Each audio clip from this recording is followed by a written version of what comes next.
Bismillahirrahmanirrahim. Assalamualaikum warahmatullahi wabarakatuh. Innal hamdalillah nahmaduhu wa nasta'inuhu wa nastaghfiruh wa na'udzu billahi min shururi anfusina wa min sayyiati a'malina. May yahdihillahu fala mudilla lahu wa may yudlilhu fala hadiya lahu.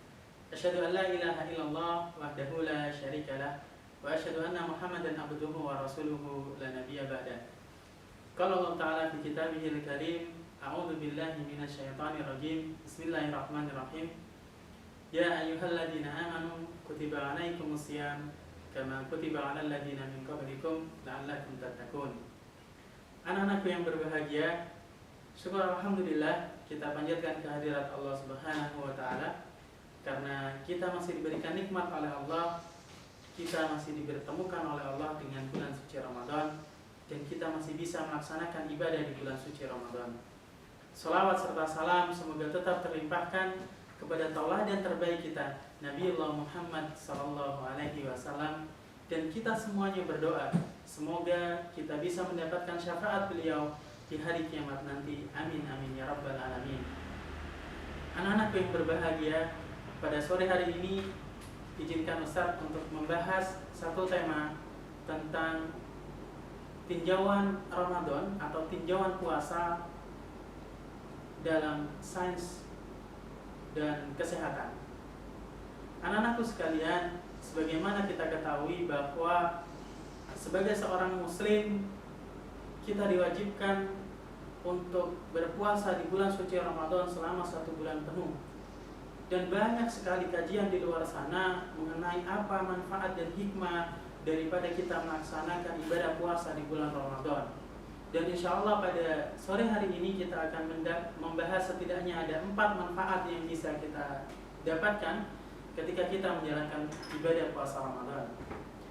Baik, kita masuk ke manfaat yang pertama. Ketika kita menjalankan ibadah puasa di bulan Ramadan, salah satu manfaat yang bisa kita dapatkan adalah puasa Ramadan dapat menurunkan berat badan tubuh kita.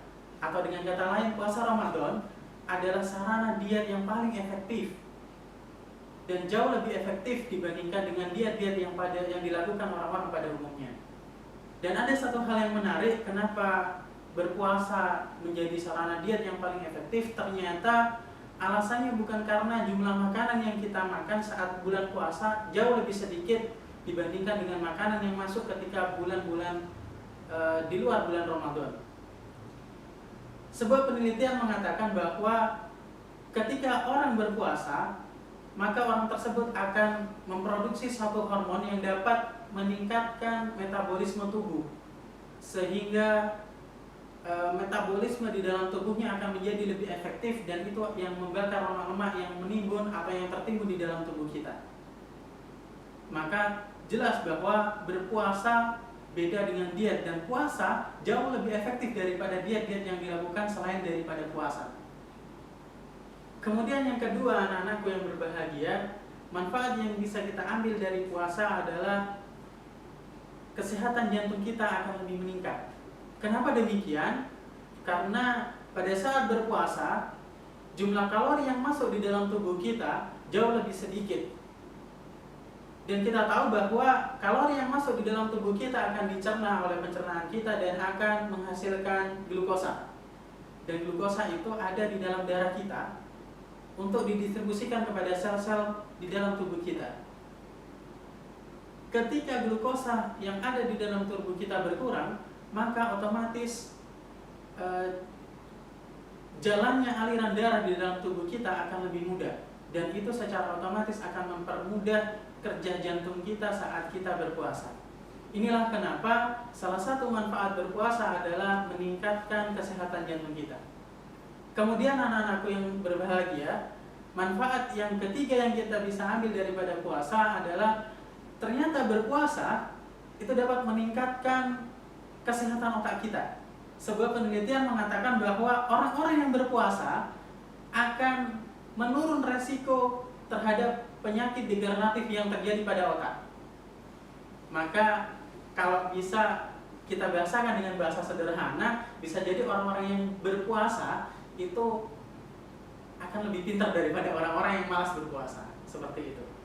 Dan yang terakhir, yang keempat, anak-anakku semuanya, manfaat daripada berpuasa adalah menurunkan resiko penyakit diabetes mellitus. Ini yang rajin mengikuti pelajaran biologi pasti tahu bahwa penyakit diabetes mellitus terjadi karena penumpukan glukosa di dalam darah. Kita sudah bahas di awal tadi kenapa puasa bisa meningkatkan kesehatan jantung. Maka sama, kalau kita berpuasa, jumlah glukosa yang di metabolisme di dalam tubuh kita akan menurun.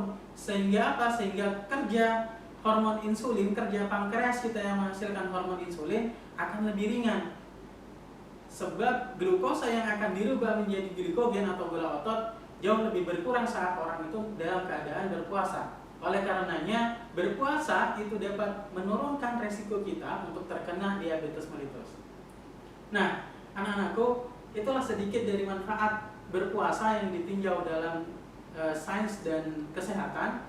Mudah-mudahan kita semuanya dapat melaksanakan ibadah puasa dengan maksimal di bulan ini.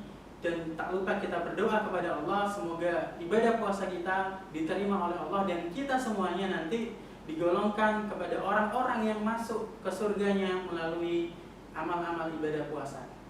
Sekian yang dapat Ustaz sampaikan pada sore hari ini. Selamat berbuka puasa. Wassalamualaikum warahmatullahi wabarakatuh.